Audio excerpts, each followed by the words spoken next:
Gracias a Dios por esas preciosas verdades que acabamos de entonar, muy acordes al mensaje de esta mañana. Y hoy, después de 75 mensajes, sermones, ya casi 2 años y medio desde que iniciamos esta serie, libro de exposiciones que hemos estado haciendo en la carta de Romanos, hoy terminamos esta carta, la carta más larga y más preciosa del Nuevo Testamento, una carta que trata sobre la soteriología, el Evangelio de Jesucristo explicado y aplicado. Les voy a pedir que me acompañen en esta última porción, Romanos capítulo 16. Estaremos viendo los versículos 21 al 27.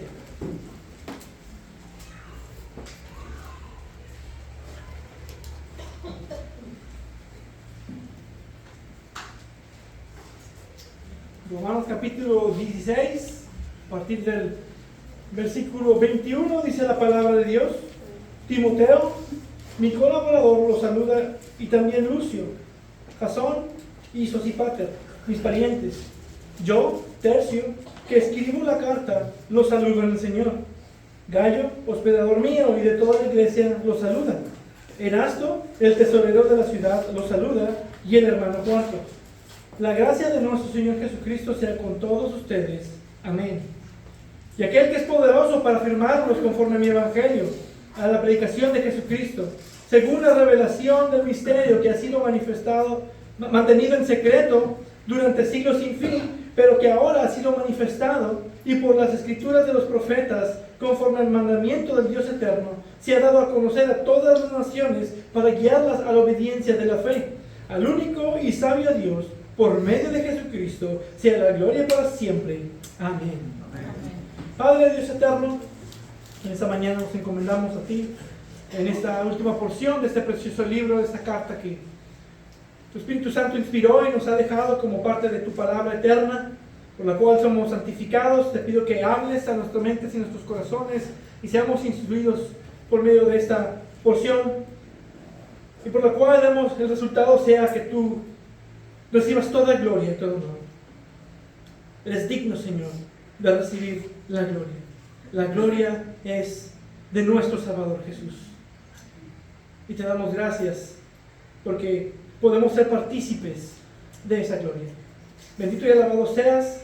Nos encomendamos a ti en el nombre de Jesucristo. Amén.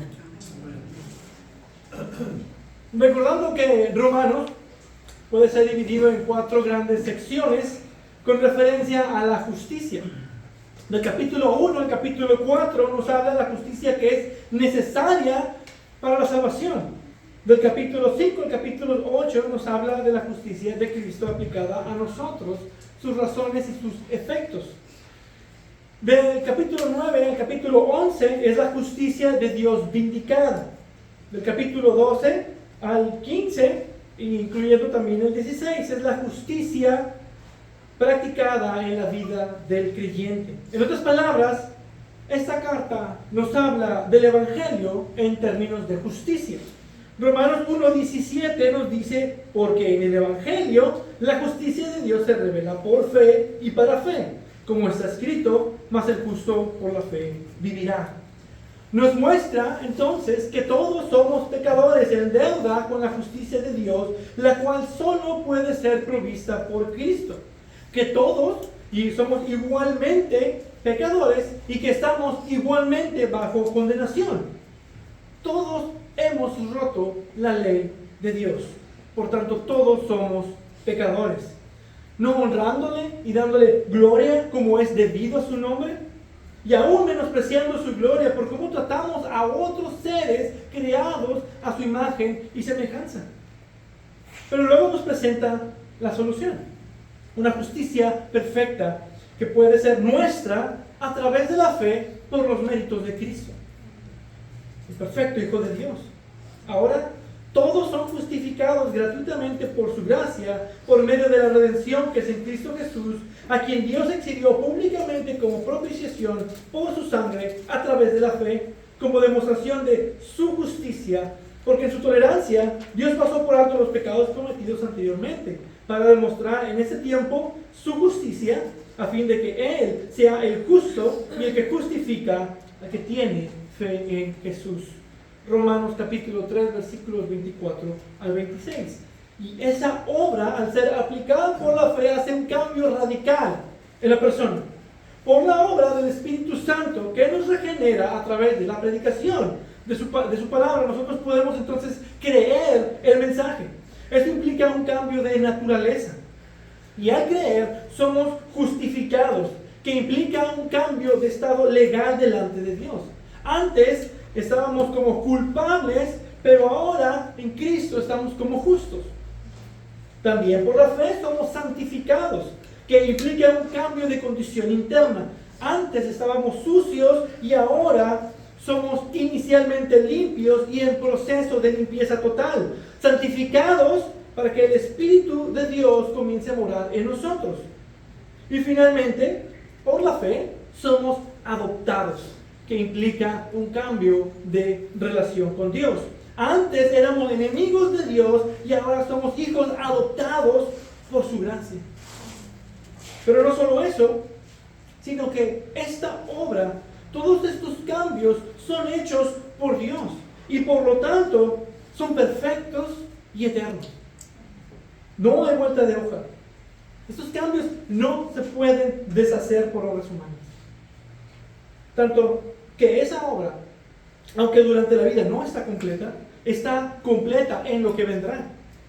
Es una promesa del Dios fiel, una garantía que es sellada por su Espíritu Santo cuando comienza a habitar en nosotros. Es una salvación segura. ¿Quién nos separará del amor de Cristo? ¿Tribulación, o angustia, o persecución, o hambre, o desnudez, o peligro, o espada? Porque estoy convencido que ni la muerte, ni la vida, ni ángeles, ni principados, ni lo presente, ni lo porvenir, ni los poderes, ni lo alto, ni lo profundo, ni ninguna otra cosa creada nos podrá separar del amor de Dios, que es en Cristo Jesús nuestro Señor. En Cristo tenemos una certeza de gloria futura. Pero no todos creen. No todos son salvos. El mensaje es claro y no todos creen. Y la razón para salvar a unos y a otros no, ya que Dios es quien inicia la salvación y termina la salvación, no está en el hombre. Y eso puede parecer injusto. Es decir, que el Evangelio suena injusto al corazón depravado del hombre que es arrogante. Y Pablo entonces procede a explicar cómo se vindica la justicia de Dios. Dios aplica la justicia que nosotros necesitamos, la justicia que Cristo ganó y que nosotros no podemos conseguir por la simple razón de que así quiso Él. Así quiso. Dios escogió y predestinó a unos cuantos que estaban destinados a perecer por su propio pecado y los rescató y los tomó para su gloria. La justicia de Dios no depende del esfuerzo o de la voluntad humana, sino de Dios, quien salva a quien Él quiere, mostrando misericordia a quien Él quiere, y tenerlo entonces como un vaso de honra que de antemano Él preparó para gloria. Y eso justifica también por qué Israel cayó y no creyó. Las promesas de Dios también son vindicadas porque jamás fueron para la nación étnica de Israel, sino para la Israel espiritual, la iglesia, que es el cuerpo de Cristo. Y finalmente, este cambio radical, por causa de la justicia que se nos es dada, cambia nuestra manera de vivir. Afecta nuestro vivir. Ahora en Cristo vivimos su justicia, vestidos de Cristo para la gloria de su nombre. Y después, Pablo termina esa sección práctica y comienza una sección de salutaciones, mostrándonos cómo se vivió el Evangelio en ese tiempo. Ahora, Romanos concluye con una magnífica doxología que exalta al Dios que puede confirmarnos según el Evangelio, el misterio ahora revelado a todas las naciones, para que le sea dada toda gloria por medio de Jesucristo para siempre. Y antes de entrar al texto, quiero aclarar una duda que pudiera surgir al ver ese texto. Normalmente, Cuando estudiamos las cartas de Pablo, Pablo termina sus cartas con una doxología y ya. Aquí tenemos la de Romanos 11, Romanos 15:13, y luego tenemos 15:33, Romanos 16:20, Romanos 16:24 y Romanos 16:27. Dice el dicho que el que mucho se despide, pocas ganas tiene de irse. Como si Pablo no quisiera terminar la carta, y termina y agrega algo más. Pero no es así. Más bien muestra lo magistral de la estructura de la carta de los Romanos. Recordando que esta carta es lo más parecido que tenemos a una teología sistemática sobre la salvación. Y cada bendición o doxología concluye una parte de esta estructura. La doxología de Romanos 11 concluye su parte doctrinal. La doxología de Romanos 15:13 concluye su parte práctica. La de Romanos 15:33 concluye sus planes personales por el bien del Evangelio. La de Romanos 16:20 concluye sus saludos personales a la iglesia de Roma. La de Romanos 16:24 concluye los saludos de sus colaboradores. Y en Romanos 16:27 la doxología final de la carta. Aclarado eso, en nuestro texto Pablo incluye ahora una lista de colaboradores que estaban con él en el momento de escribir la carta. Cada uno menciona un aspecto importante del carácter misionero y comunitario del Evangelio. Versículo 21. Timoteo, mi colaborador, los saluda. Ahora vemos una continuación de esos saludos fraternales. Ya Pablo personalmente saludó a todos los que conocen de la iglesia de Roma y luego envió saludos de parte de todas las iglesias. Ahí vemos que concluye sus salutaciones personales. Pero ahora, no solo Pablo manda saludos, aunque corto y directo, también los que están con Pablo, mientras lo escuchan de primera mano dictar esta carta, ellos envían sus saludos. Los compañeros de Pablo también saludan a esta iglesia. Pablo transmite el deseo de sus colaboradores de querer también saludar a los hermanos en Roma. Y aquí menciona primeramente a Timoteo. Como ya sabemos, Timoteo fue uno de los colaboradores más cercanos del apóstol Pablo. Pablo lo vio desde pequeño a Timoteo en su primer viaje misionero. Muy probablemente por la predicación de Pablo y las enseñanzas que había recibido de su madre y de su abuela, se convirtió a Cristo desde una edad muy joven, probablemente entre los 12 y los 15 años. Y es hasta el segundo viaje misionero de Pablo cuando se lleva a Timoteo, quien ya era un creyente de buen testimonio, para que lo acompañara en sus viajes, según nos dice Hechos 16 del 1 al 3. Y de hecho, Pablo lo llega a llamar verdadero hijo en la fe. Y por las cartas podemos ver que Timoteo acompañó a Pablo a muchos lugares durante sus viajes misioneros. Fue un discípulo cercano del apóstol, quien fue expuesto a mucha doctrina, pero también a mucha práctica. Él vio de primera mano cómo vivió el apóstol de los gentiles, su fe y su doctrina que él predicaba. Esto nos muestra la importancia del discipulado personal. No es nada más dar y tener cursos y listo, sino de estar juntos en distintos momentos, de ir viendo cómo vivimos la vida en distintos momentos para ver el crecimiento de las personas, cómo es que van creciendo, enseñarles más de Cristo, entrenarlas a ser más como Cristo y a guiarlas a ser más como Cristo. Eso es un verdadero discipulado. Abres tu vida para que otros vean cómo tú vives la fe. Pero luego continúa con otros saludos, versículo 21. Y también Lucio, Jasón y Sosípater, mis parientes. Ahora, ¿quiénes son estos? En primer lugar, Pablo hace este grupo y los llama parientes. Y como hemos visto, no es una relación biológica o de sangre. Así es como él llama a sus compatriotas los judíos. Son parientes por descendencia. Y por eso los llama sus parientes. Y no tenemos muchos datos de estos nombres. Lucio probablemente es el mismo Lucio de Cirene mencionado en Hechos capítulo 13 versículo 1, uno de los profetas o maestros de Antioquía. Entonces era alguien de nivel teológico de Timoteo. Jasón posiblemente es el hospedador de Pablo en Tesalónica, que enfrentó persecución por causa del Evangelio, como vemos en Hechos capítulo 17, versículos del 5 al 9.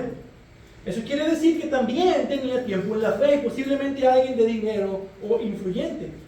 Sosipater quizás es Sópater de Berea, quien acompañó a Pablo en parte de su viaje hacia Jerusalén, como nos dice Hechos capítulo 20, versículo 4. Y la razón de considerar esto, aunque el nombre no es el mismo, es porque este pasaje de Hechos menciona una lista similar que mencionan a Gallo de Derbe y Timoteo. Sosipater fue un Aristarco y segundo de los tesalonicenses. Ahora, el hecho de que sea de Berea indica lo estudioso que era, y porque era de los que no aceptaban cualquier enseñanza sin antes ir y ver en las Escrituras. Aún así, el cambio de nombre que tenemos aquí sugiere muy altamente o muy probable que era otro creyente. Pero la lista sigue, versículo 22. Yo, Tercio, que escribo esta carta, lo saludo en el Señor. Ahora, como hemos visto al principio de esta serie, fue Tercio quien escribió con su puño y letra esta carta. Tercio fue el escriba de la carta. Esto de hecho muestra algo importante. En primer lugar, no fue Pablo quien escribió directamente la carta, fue Tercio. Y esto habla de cómo la inspiración de Dios no depende de los hombres. Dios usó hombres para escribir su palabra, su voluntad revelada, y por lo tanto no afecta cómo fue escrita. Es un argumento que muchos usan, pues que fueron los hombres los que lo escribieron. No puedo confiar en ella. Y pienso, si te dijera que aún peor, muchos de esos hombres le dictaban a otros hombres para escribirlas. Porque los que toman notas o han hecho dictados, al escuchar lo que el otro dice, al escribir puedes cometer errores. Y sabemos que se puede equivocar el que dicta y se puede equivocar el que escribe. Eso es muy normal. Pero la Biblia no tiene errores. Es infalible. Eso demuestra la inspiración divina de las Escrituras. Es la palabra de Dios. El Espíritu Santo usó a Pablo para dar su palabra, lo inspiró y lo usó como portavoz. Y Pablo a su vez le dictó a Tercio, quien escribió la carta, también inspirado por el Espíritu Santo. Y la evidencia de eso es que puso precisamente este texto, a lo cual estaba diciendo Pablo, y de repente pone: yo, Tercio, que escribo esta carta, lo saludo en el Señor. Eso no lo dictó Pablo. Es obvio que Tercio lo puso ahí. Pero eso también demuestra que eso también fue inspirado por el Espíritu Santo para nosotros.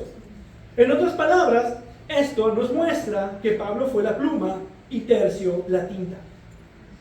Pero el Espíritu Santo fue quien tomó la pluma y la tinta para darnos su palabra.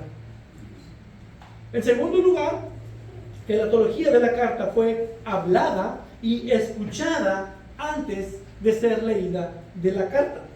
Es decir, estos colaboradores que estuvieron con Pablo, posiblemente presentes, escucharon la carta a los romanos como si estuvieran escuchando un sermón de primera mano. Se predicó la palabra mientras se escribía la carta. Y estos colaboradores tuvieron el privilegio único de escuchar este sermón teológico práctico. Ellos tenían el conocimiento de ese sermón antes de que otros lo leyeran directamente de esta carta. Esto, por ejemplo, en el caso de Timoteo, podemos ver la preparación teológica que tuvo para el ministerio cuando es más adelante dejado en Éfeso. Pero luego vemos otros que también manda saludos. Versículo 23 nos dice: Gallo, hospedador mío y de toda la iglesia, los saluda. Gallo fue un cristiano, muy probablemente el mismo que Pablo bautizó en 1 Corintios capítulo 1 versículo 14. Recordando que Pablo escribió esta carta desde Corinto, donde vivía Gallo, a quien había bautizado. Y ahí tenía una casa que todo aparenta ser un campamento base para la iglesia y para las necesidades del ministerio. Pero lo que más resalta aquí, por cómo describe, hospedador mío y de toda la iglesia. No solo habla de ese hecho de que este lugar servía de base para la iglesia, sino de la gran hospitalidad de este hermano. Su hospitalidad tan amable y amorosa permite que la iglesia sea recibida en Corintio y permitió a Pablo tener a todo este grupo mientras escribía esta carta tan importante y tan profunda. Y los últimos que menciona, Erasto, el tesorero de la ciudad, lo saluda, y el hermano Cuarto. Se sabe poco de Erasto, muy probablemente era el mismo que se quedó en Corinto, en 2 de Timoteo, capítulo 4, versículo 20. Y por el texto vemos que era una persona civil importante. Probablemente era alguien de la política o de mucha confianza para ser el tesorero de toda la ciudad. Y luego nos dice de Cuarto. De Cuarto no sabemos nada, excepto por su nombre. El nombre nos indica que muy probablemente era un esclavo. Esto muestra nuevamente que el Evangelio no conoce clases o diferencias entre posición económica o social. El Evangelio no hace distinciones por cuanto todos pecaron. Todos han sido destituidos de la gloria de Dios. Todos necesitan la misma gracia y ser vestidos de la misma justicia. Y por lo tanto, la iglesia reúne ricos y pobres, influyentes y humildes, todos uno en Cristo.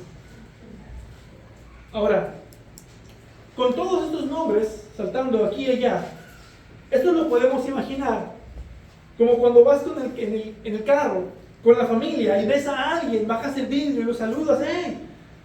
Salúdame a tu esposa y a tus hijos, y estás saludando, y de repente por otro lado la esposa baja el vidrio y ¡hey! A mí también me la saludas. Y se mandan saludos y de repente los hijos de atrás bajan el vidrio y también ¡hey! Me lo saludas, sí, que gusto saludarte, y todos en el carro saludan. Así se siente este pasaje, con mucho amor y con mucha familiaridad. Pero también todos estos hombres muestran que Pablo no está aislado.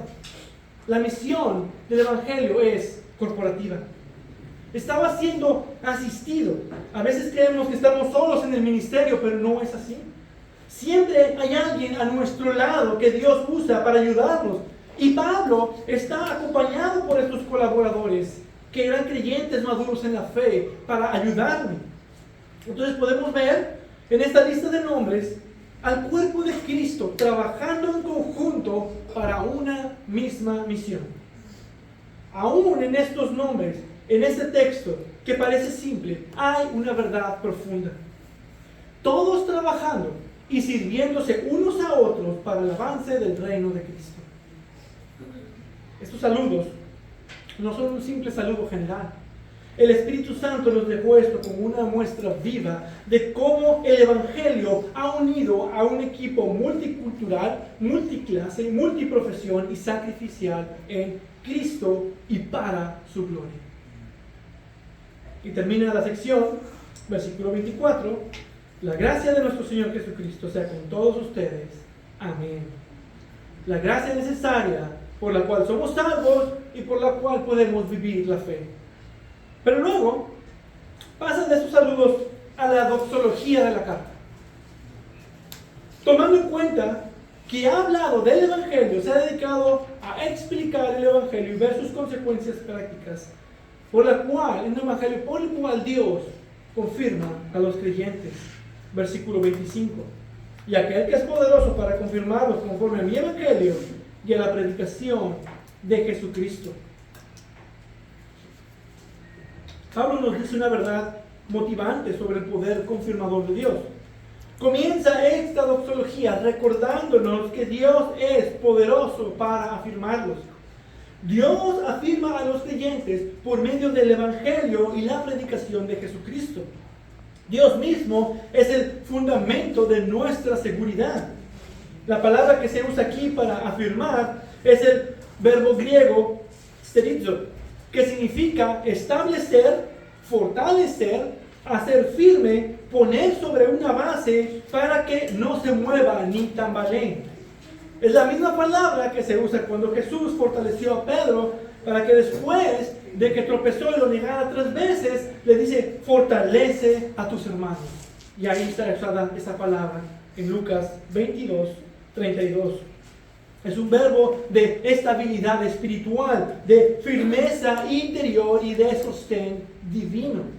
En otras palabras, lo que Pablo está diciendo es que Dios mismo es quien planta nuestros pies sobre roca para que no seamos movidos por los vientos de la tentación, de la prueba, de la duda o de la persecución. Esta palabra resalta que Dios no solo inicia la salvación, sino que continuamente nos sostiene en ella y fortalece a su pueblo para preservarlo. No descansamos en nuestra propia capacidad para mantenernos fieles, porque somos débiles, torpes, siervos inútiles y caemos constantemente, sino que descansamos en el poder soberano de Dios para mantenernos firmes. Nuestra permanencia, en última instancia, no depende de nosotros, sino imagínense, como comentó Spurgeon en una ocasión, si la salvación dependiera de mí, me perdería 1000 veces al día. Nuestro crecimiento es una obra continua del Dios que nunca falla. Somos estables, no porque nos aferramos fuerte a Cristo, sino porque Cristo se aferra fuerte a nosotros. Ahora, claro que sí importa que nosotros nos aferramos a Cristo con todas nuestras fuerzas, lo necesitamos. Sin embargo, en última instancia, nuestra seguridad no depende de eso. Es como un niño que va de la mano de su padre y de pronto se quiere soltar a pesar del peligro, pero el padre lo sujeta con firmeza para no dejarlo, para guardarlo. Dios nos afirma por su evangelio. Esto implica que Dios nos hace firmes contra el error, estables contra la tentación, constantes en la verdad y perseverantes en la fe. Y lo que Pablo está afirmando aquí. Dice que esta firmeza no llega mediante experiencias subjetivas o sensaciones espirituales, sino conforme a mi evangelio. Es decir, el medio por el cual Dios nos fortalece y establece es la verdad objetiva del evangelio de Cristo. Es decir, es una verdad objetiva por la cual somos fundamentados. El evangelio no solo nos salva al principio, nos sostiene toda la vida. Muchos creen que el evangelio es como una inyección. Ya te la pusieron y ya, se acabó. Es algo que sucede primero. Es el primer escalón a algo más y de ahí lo que sigue. Y no, el evangelio es toda la escalera. Pero también dice, y la predicación de Jesucristo. La predicación expositiva y cristocéntrica de la palabra viva del Dios eterno.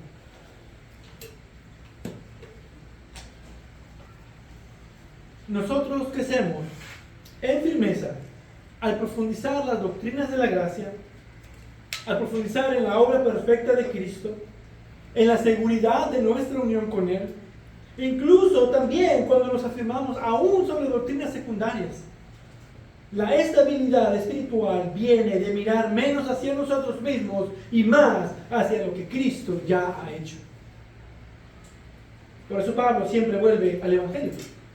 Regresa al Evangelio. Ahí es donde Dios aplica sterizo a nuestras vidas.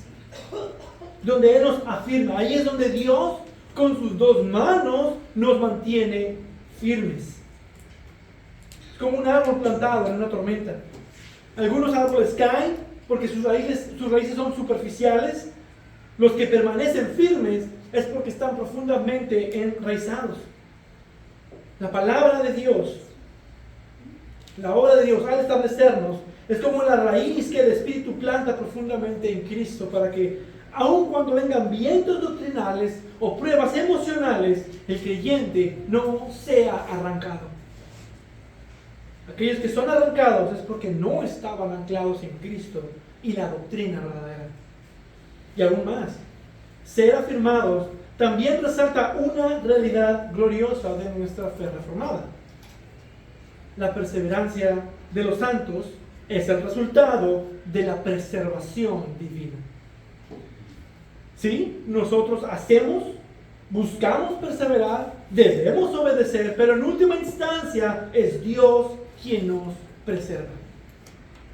Dios no nos deja a merced de nuestra voluntad fluctuante y de nuestros corazones aún bajo pecado, sino que nos guarda por su poder. Como dice Pedro, mediante la fe de ustedes son protegidos por el poder de Dios para la salvación que está preparada para ser revelada en el último tiempo. Primera de Pedro, capítulo 1, versículo 5. Él nos confirma, nos hace firmes en medio de las pruebas y Él nos sostiene hasta el final. La seguridad del creyente no descansa en su constancia, sino en la fidelidad inmutable de Dios. La razón por la que perseveramos es porque Dios nos preserva. Dios es poderoso para establecerte, levantarte y sostenerte hasta el día de Cristo Jesús. Y esa verdad consuela al creyente débil, al que está en tentación, al fatigado, al oprimido. Podemos ver cómo Pablo no se ha despegado del Evangelio, recordándonos la importancia de este anuncio, que es tan importante y tan necesario para esta humanidad caída, pero también hoy para nosotros, los creyentes, sigue siendo de gran importancia, demostrando aún más que nuestra doctrina afecta nuestra práctica. Sin el Evangelio como raíz caemos. Las iglesias también caen del estándar de verdad y por lo tanto caen del estándar de santidad y de justicia. Al contrario de que la verdad nos afirma, la mentira y el engaño, todo lo contrario a la verdad, nos hará tropezar y nos causará daño. Causará incluso que algunos odien la religión. Son críticas las consecuencias de jugar con la verdad. Es como un puente colgante sobre un río caudaloso. Si el puente está firme, con un buen cimiento, con cuerdas fuertes y gordas, podrás pasar confiado y firme. Pero si el puente está viejo, las cuerdas medio mordidas, las tablas están dudosamente sujetadas, o a lo mejor medio comidas por la polilla, te vas a caer. Ni de broma querrás pasar por un puente así, a menos que estés loco y te quieras aventurar. Pero así es con la verdad. El Evangelio de Cristo y la doctrina bíblica es lo que Dios usa para afirmarnos en el camino a la vida eterna. Esa verdad fundamental que vemos en el Evangelio nos ayuda en nuestra vida. Es la que nos afirma de seguridad en medio de la tribulación.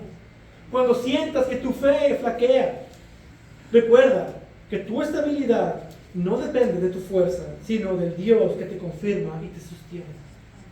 Te basta mi gracia. No te mires a ti mismo. Mira al Dios que prometió completar la obra que comenzó en ti. Eso nos da la fuerza para permanecer fieles y firmes aún ante las adversidades. También es la verdad que nos afirma en santidad. Saber que Dios nos sostiene no elimina nuestra responsabilidad, sino al revés, la fortalece. Como Dios nos hace firmes, a pesar de que nosotros caemos, Él nos sostiene, caminamos con mayor convicción, con mayor gratitud y mayor deseo de serle fiel y de obedecerle. Su preservación es el motor de nuestro compromiso.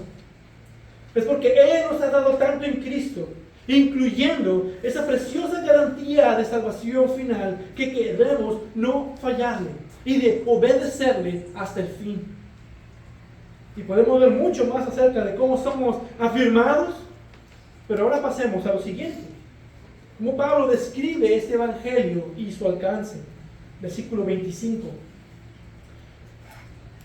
Según la revelación del misterio que ha sido mantenido en secreto durante siglos sin fin. Pablo dice, según la revelación del misterio. Aquí tenemos dos cosas que aclarar. Revelación entendemos por lo que Dios nos ha dado a conocer. Y por misterio es en referencia al Evangelio. Y aquí Pablo describe el Evangelio como un misterio que estuvo oculto por siglos, pero que ahora ha sido plenamente revelado en Cristo. Este lenguaje no implica algo confuso o esotérico, escondido, sino un plan divino que Dios había mantenido en silencio hasta el momento preciso de manifestarlo de forma gloriosa. Desde Génesis hasta Malaquías, el pueblo de Dios vio sombras, vio tipos y anticipos de la manifestación más grande de su gloria. Pero ahora, en Cristo, el misterio ha sido abierto, revelado y proclamado en toda su gloria en la faz de Cristo. Cristo es la imagen del Dios invisible. Esto es algo maravilloso y extraordinario. Los hombres tienen ese afán de hacer ídolos, de hacer dioses y siempre encarnados. Sus dioses son siempre en forma de hombre. Pero Cristo es la imagen del Dios invisible. Y podemos ver algo importante aquí. Una confirmación de lo que ya habíamos visto en Romanos del 9 al 11. Dios nunca improvisa. Su plan redentor existía desde antes de la creación, pero estaba oculto en el sentido de que aún no se veía con claridad. Pero estaba claro y seguro en la mente divina. Las promesas estaban ahí, particularmente la promesa de la redención eterna, pero el cuadro completo aún no había sido desplegado. Es como un artista que prepara un mural detrás de una cortina. Dios trabajó progresivamente en la historia hasta el momento que Él reveló a Cristo, la obra maestra de su plan eterno.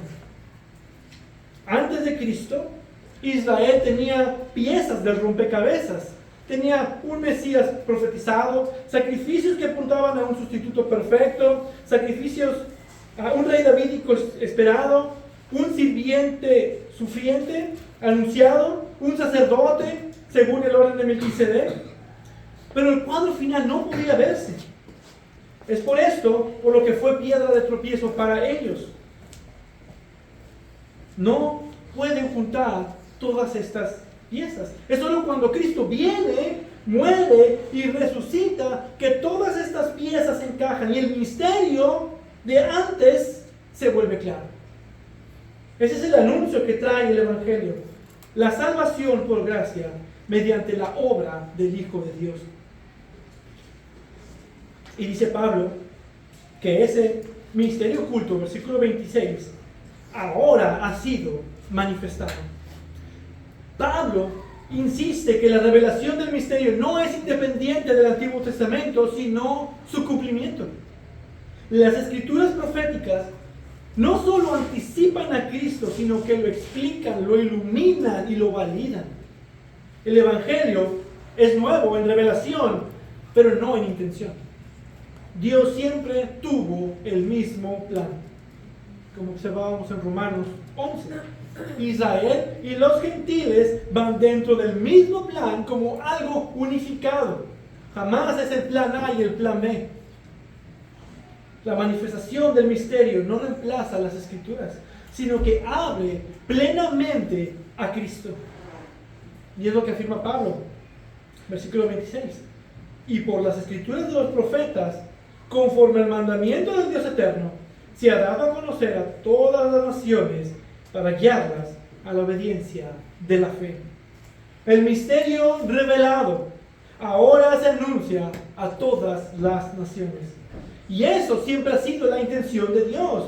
Por eso, en el Antiguo Testamento observamos claras promesas que incluyen a los gentiles, a las naciones del mundo. El Evangelio nunca fue un mensaje para una sola nación. Es un mensaje para todo el mundo. Su propósito no es meramente informativo, sino transformador. Producir obediencia de fe, una respuesta viva y sumisa al señorío de Cristo. Lo que una vez estuvo escondido, ahora se predica al mundo entero para formar un pueblo redimido de toda lengua, tribu y nación. Entonces el Evangelio son las buenas noticias universales para todo hombre acerca de la salvación por gracia en Cristo a través de la fe para perdón de los pecados y la promesa de vida eterna por el cual Dios transforma los corazones de aquellos que estaban lejos y sin Dios en el mundo. ¡Wow! Pero déjenme ilustrar esa realidad de este misterio revelado.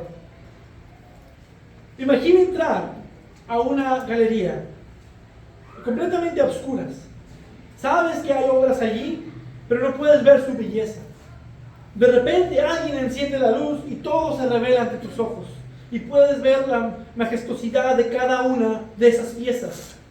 Eso es lo que hace el Evangelio. Enciende una luz sobre las antiguas promesas, mostrando su color, su forma y su propósito en Jesucristo. Lo que estaba en sombras ahora es claro. Esto, hermanos, confirma la teología del pacto. Aquí Pablo nos muestra el corazón de la teología del pacto. Todo lo que Dios prometió, ahora lo cumple en Cristo. El misterio oculto era el desarrollo progresivo del pacto de gracia, anunciado en sombras, pero cumplido plenamente en Cristo, el mediador.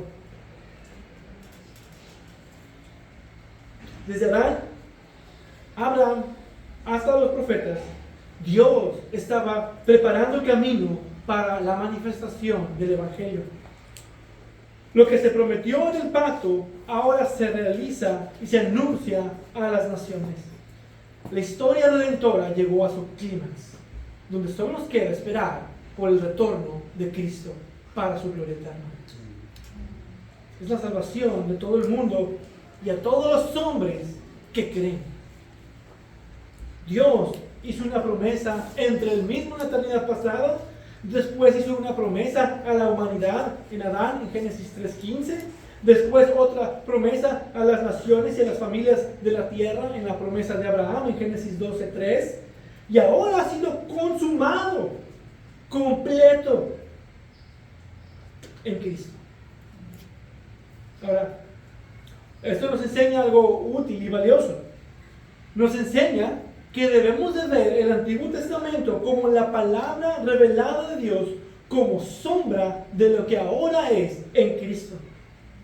Es decir, que al leer y al estudiar el Antiguo Testamento, que Pablo citó gran cantidad de veces en esta carta, debemos hacerlo con lentes cristocéntricos. De hecho, así es como Pablo citaba en esta carta el Antiguo Testamento. Si Cristo es la llave del misterio, entonces toda la Escritura apunta a Él. No leas el Antiguo Testamento como un libro desconectado, sino como la historia del pacto que desemboca en Cristo. Cada promesa, cada sacrificio, cada sombra encuentra su plenitud en el Evangelio de Jesucristo. Y todo lo que hemos visto hasta ahora, en una carta que habla sobre el Evangelio, que termina con el Evangelio como una obra completa de Dios. ¿Quién es el que recibe la gloria? ¿El hombre por creer o entender el mensaje? ¿El hombre por aceptar a Dios? Pablo da la respuesta en esta doxología final. Pablo cierra su carta con una explosión de adoración, versículo 27. Al único y sabio Dios, por medio de Jesucristo, sea la gloria para siempre. Amén. Después de contemplar el misterio revelado, la obra del Evangelio y la preservación divina, solo queda la doxología. Dios es el único sabio. Su plan de redención, escondido por siglos y manifestado en Cristo, demuestra una sabiduría que sobrepasa todo entendimiento humano. Ningún ídolo, ninguna historia, nada que haya sido inventado por el hombre pudiera considerar la grandeza de la cruz, el plan eterno de Dios. Al revés, como dice la Escritura, lo consideran una locura. Pero no nada más lo perfecto del plan, sino la perfecta ejecución y la excelente forma de aplicarlo. Todo el obrar de Dios es fantástico y más que excelente y sublime. Es extremadamente maravilloso toda la obra de redención y su cumplimiento en Cristo. La gloria solo puede ser del único y sabio Dios. Es lo que observó el salmista al escribir: tributen al Señor, oh hijos de los poderosos, tributen al Señor gloria y poder, tributen al Señor la gloria debida a su nombre, adoren al Señor en la majestad de la santidad. Salmos 29 del 1 al 2. Es lo que Pablo le escribe a Timoteo en virtud de la gracia mostrada a él en una adoración similar en 1 Timoteo capítulo 1. Dice: doy gracias a Cristo Jesús nuestro Señor, quien vino al mundo para salvar a pecadores. Por tanto, al Rey eterno, inmortal, invisible, único Dios, a Él sea honor y gloria por los siglos de los siglos. Amén. ¿Quién a las huestes del cielo manda? ¿Quién a los reyes hace postrar? ¿Quién es más digno por su hermosura? ¿Quién resplandece más que el sol? ¿Quién reina en majestad y justicia? Solo el santo Dios. Amén. Solo Él es digno de toda la gloria. Y esta gloria, nos dice, es ofrecida por medio de Jesucristo, porque Él es la razón de toda gracia, toda revelación, toda adoración verdadera. Él es el centro. Y esa gloria es eterna. Un canto que nunca cesará. Por el plan de redención perfectamente planeado, ejecutado y cumplido. Déjenme ilustrar. Cuando observas un tapiz que se está formando por la parte posterior, ves solo hilos enredados y colores revueltos y mezclados, no hay una clara imagen. Puedes a lo mejor ver, no hay patrones, todo es caótico, no parece tener sentido. Pero cuando termina y le das la vuelta a ese tapiz, aparece una obra de arte, cuidadosamente diseñada por un artesano que sabía exactamente lo que estaba haciendo. Así es la sabiduría de Dios. Desde nuestra perspectiva terrenal vemos nudos, confusión, dolor, maldad. Pero cuando Dios revela su obra en Cristo, entendemos que cada hilo formaba una parte de un plan perfecto para su gloria eterna.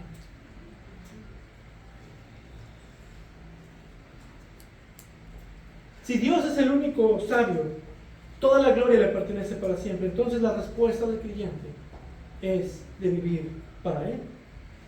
Como observábamos en Romanos 12.